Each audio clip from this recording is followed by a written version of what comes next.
Today I want to talk with you about a dazzlingly talented young man in history.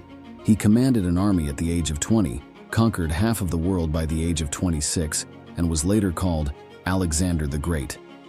What kind of life experiences did this genius boy have? And what changes did he bring to the world? Alexander was born into the Macedonian royal family and displayed extraordinary talents from a young age. His father, Philip II, was a monarch of great ambition and ability, who not only united the various tribes of Macedonia internally, but also conquered the Greek city-states externally. Such a family background was destined to shape Alexander's extraordinary life trajectory. Philip II attached great importance to his son's education. He invited Aristotle, the most learned philosopher of the time, to personally serve as Alexander's teacher. The young Alexander absorbed knowledge with great eagerness, especially favoring the Homeric epics. He always kept the Iliad by his bedside, regarded the heroes in it as his idols, and aspired to become a warrior like Achilles. Alexander's courage and wisdom were reflected in the story of his taming of the fierce horse Bucephalus. At that time, no one could control this untamed steed, but the perceptive Alexander observed that it was afraid of its own shadow. So he rode facing the sun and successfully tamed the horse.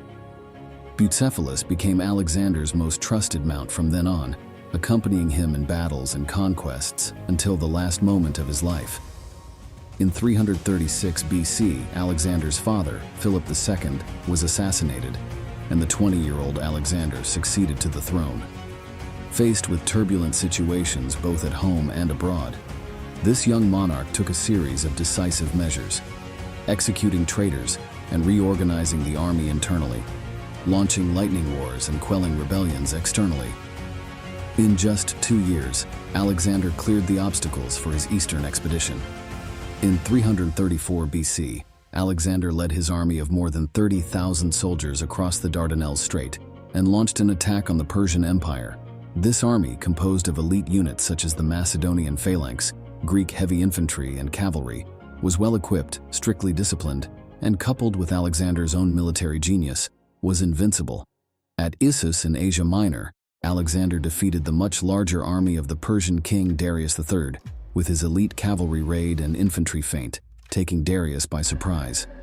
Darius fled in panic, leaving behind vast wealth and his own mother, wife, and other family members. Faced with these captives, Alexander displayed astonishing magnanimity. He did not humiliate them, but respectfully called Darius's mother, Mother Queen, and promised to protect their safety. This gesture earned the respect of the Persians. Next, Alexander marched south and captured Syria and Egypt. In ancient Egypt, he was warmly welcomed by the local people and revered as the incarnation of the pharaoh and god. Alexander also developed a strong interest in Egyptian civilization. He not only built the famous city of Alexandria in the Nile Delta, but also personally made a pilgrimage to the Temple of Amun in the Siwa Oasis, where he was said to have received the title Son of God. In 331 BC, Alexander defeated Darius again on the plains of Gaugamela and stormed the Persian capitals of Babylon and Persepolis. This battle laid the foundation for the Macedonian Empire. From then on, Alexander became a super-emperor spanning Europe, Asia, and Africa. As the monarch of the victorious country, Alexander did not exterminate the Persians, but adopted a series of enlightened policies. He respected local religious beliefs and cultural traditions, allowed Persian nobles to continue holding important positions, and encouraged intermarriage between Greeks and Persians to promote ethnic integration. At the famous Susa weddings, Alexander even married Darius's daughter to ease tensions between the two sides. These policies laid the foundation for the stability of the Macedonian Empire. However, the never-satisfied Alexander did not stop there. In 327 BC, he led his army on an eastern expedition, entering Central Asia and then marching south to India. Along the way, the Macedonian army crossed high mountains and deserts, enduring extreme heat and cold. And although they encountered many difficulties and setbacks, they remained invincible. It was only when the soldiers were utterly exhausted that Alexander reluctantly agreed to return. In June 323 BC, this young genius who conquered the world passed away in Babylon at the age of only 33. His departure plunged the newly established vast empire into leaderless chaos. In the following decades, Alexander's successors fought against each other, and the empire split into 4 parts, never able to restore its former glory. However, Alexander's short but legendary life had a profound impact on world history. First, he ushered in the centuries-long Hellenistic era. With the expansion of the empire, the Greek language and culture spread to a wider area, producing positive exchanges and collisions with Eastern civilizations, bringing a new era. Second, Alexander's Eastern expedition promoted urbanization and the development of science. In emerging cities like Alexandria, merchants, scholars, and artists from different regions gathered, exchanging ideas and spreading knowledge, forming a prosperous scene of multicultural convergence. Famous mathematicians like Euclid and physicists like Archimedes were products of this era. Alexander himself also had a strong interest in science. He sent a large number of plant and animal specimens to his teacher Aristotle during his military campaigns, funding the latter's scientific research. Third, the art of the Hellenistic era also reached a new peak. Realistic sculptures emerged in large numbers, such as the famous Winged Victory of Samothrace, showing strong dynamics and delicate emotions.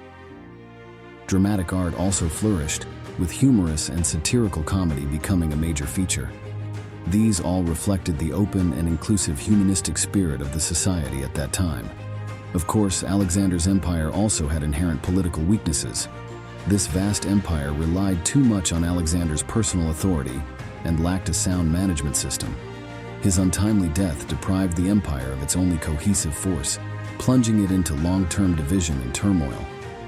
From a longer historical perspective, Alexander's Eastern expedition accelerated the globalization process of the ancient world. On the roads he opened up, various nations and civilizations began to interact frequently, with ideas, religions, and commodities flowing on a larger scale. This not only affected the Mediterranean region, but also the distant East.